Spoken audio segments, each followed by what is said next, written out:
সবকিছু ফান হয়ে যাবে, সবকিছু ক্ষয় হয়ে যাবে, লয় হয়ে যাবে। وَيَبْقَى وَجْهُ رَبِّكَ ذُو الْجَلَالِ وَالْإِكْرَامِ।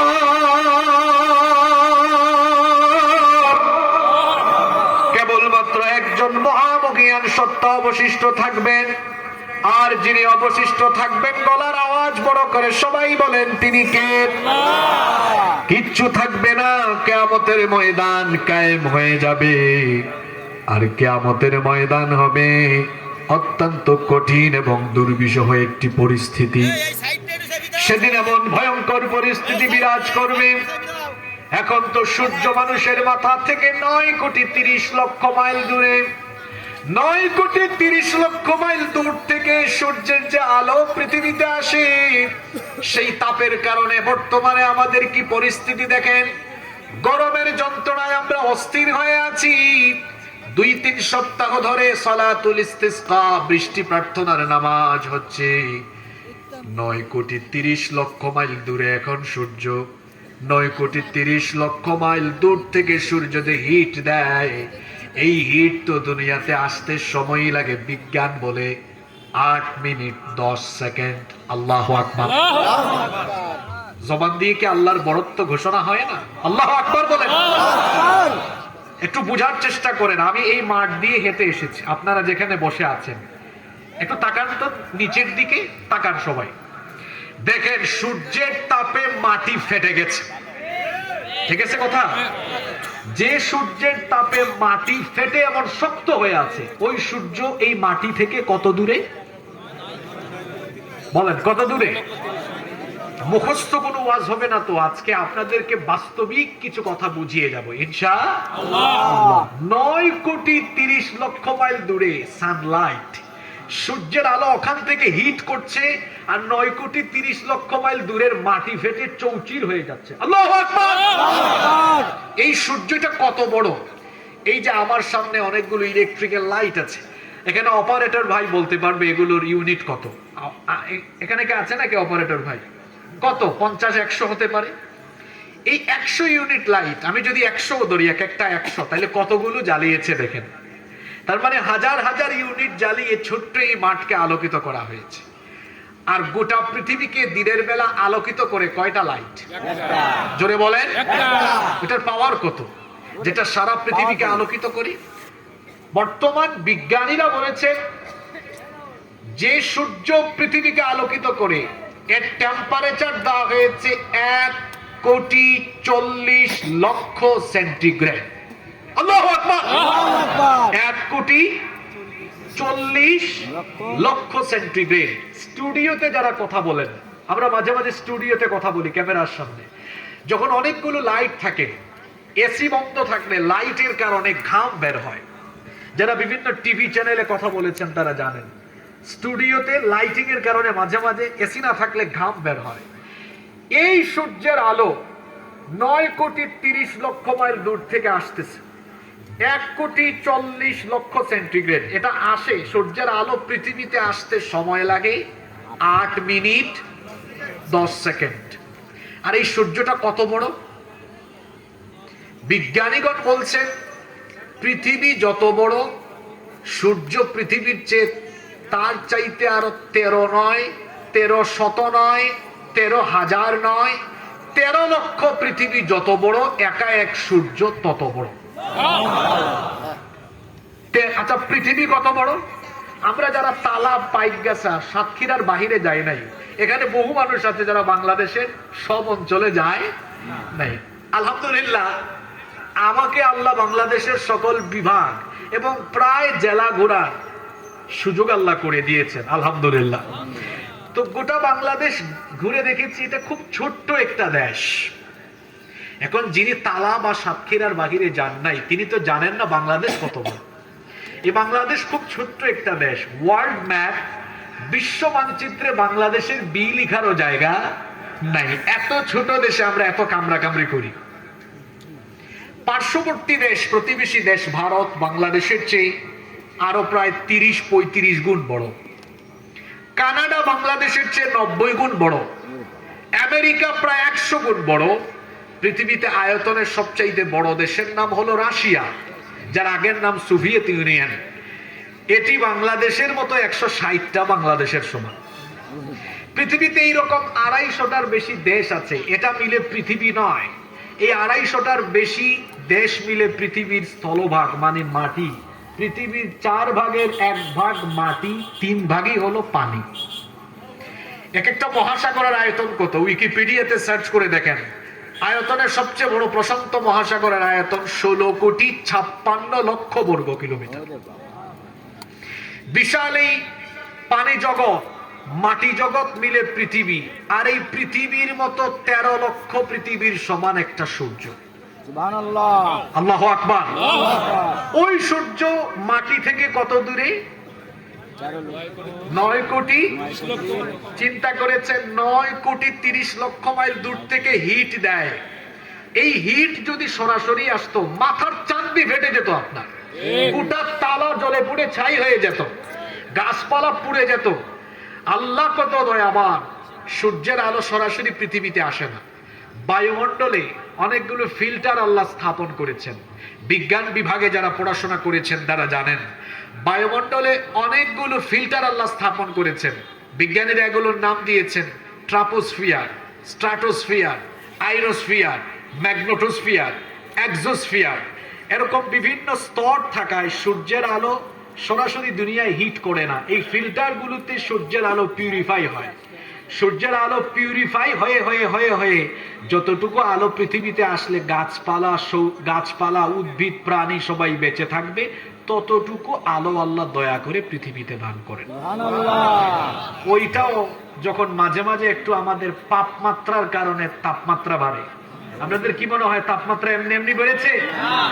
আমাদের তাপমাত্রা বেড়েছে, তাপমাত্রাও কি আমাদের পাপের মাত্রা কমতো?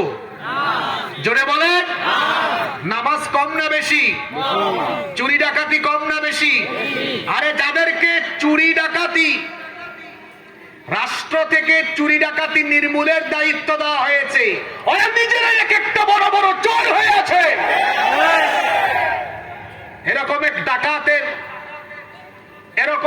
ওকে চোর বললাম না, ডাকাত বললাম, এরকম এক ডাকাতের কাহিনী বাংলাদেশের মানুষ পত্র পত্রিকায় পড়ছে। আমি তার নাম বললাম না, পত্রিকার রিপোর্টগুলো পড়েছি আমরা, দেখেছি বলা হয়েছে তার সারা জীবনের বেতন ভাতা মিলে হয় 1,90,00,000 টাকা, অথচ তার সম্পদের পরিমাণ 1000 কোটির উপরে।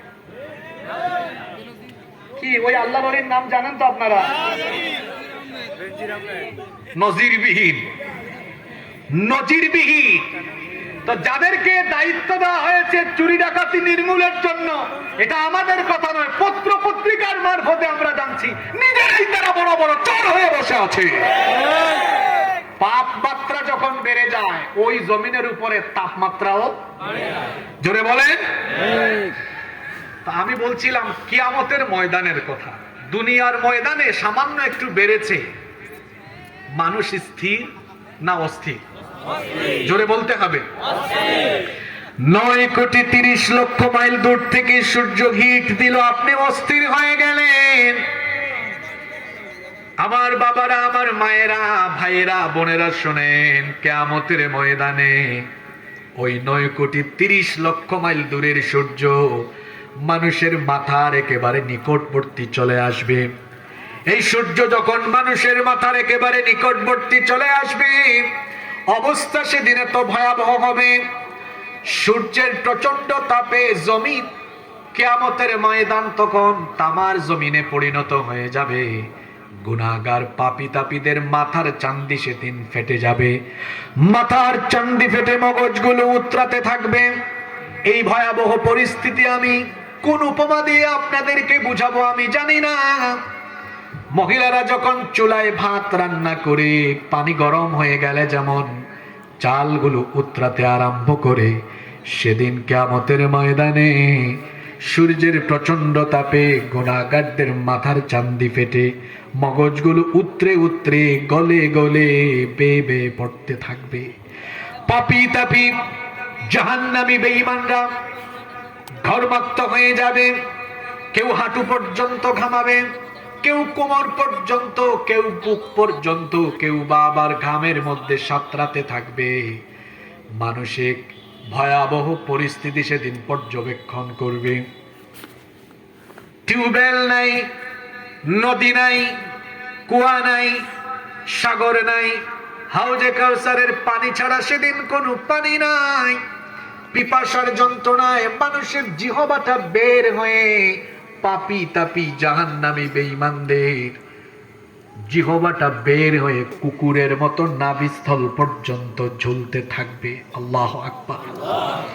গাছপালা উদ্ভিদ কিছুই সেদিন থাকবে না, কেবলমাত্র আল্লাহর আরশের ছায়া থাকবে।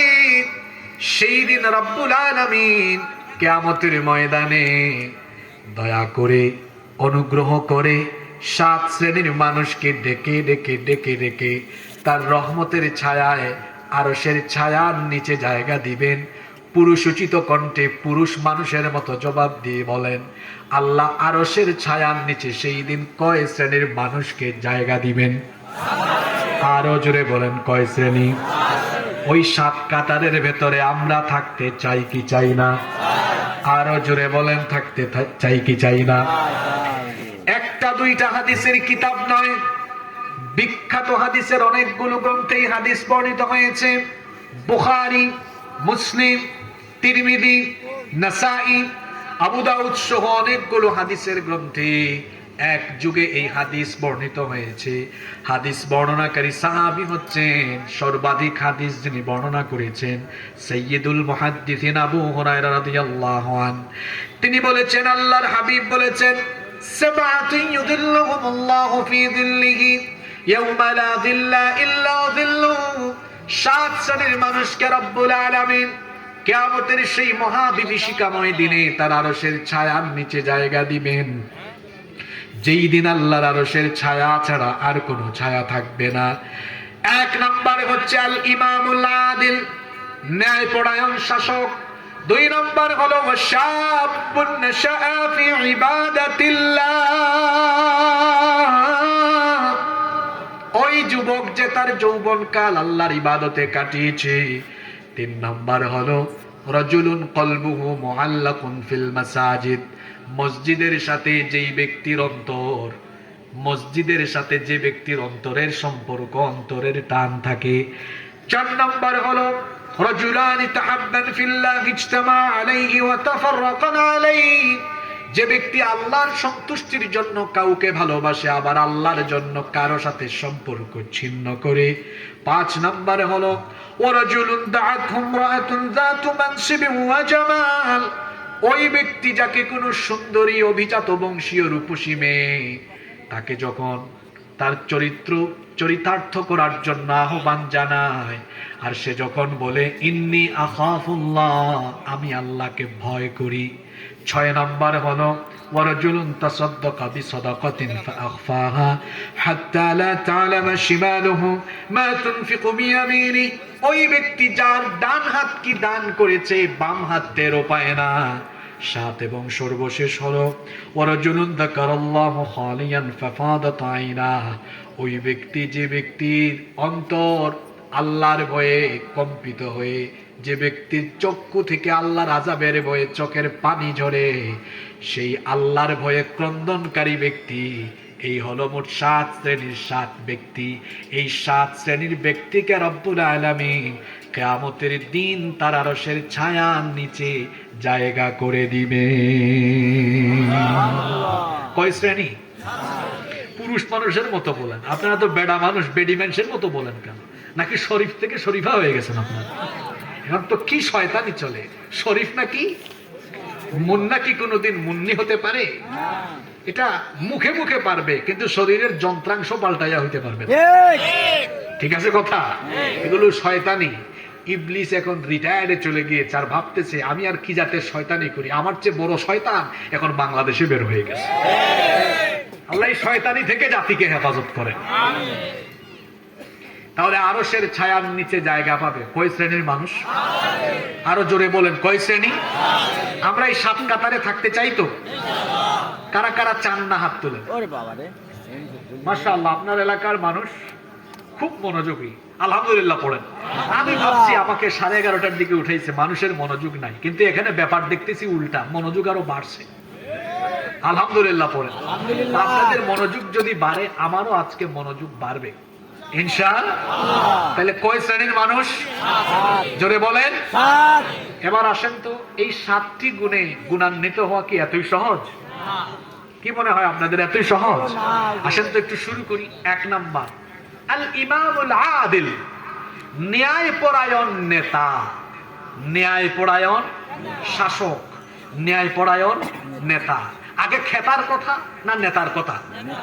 জোরে বলতে হবে, আগে খেতার কথা না নেতার কথা? নেতার কথা এখানে আগে আসলো কেন? ড্রাইভার ঠিক না থাকলে খেতা ঠিক থাকবে না, গাড়ি ঠিক থাকবে না। কই যাবে? রাস্তায় না খাদে? জোরে বলেন।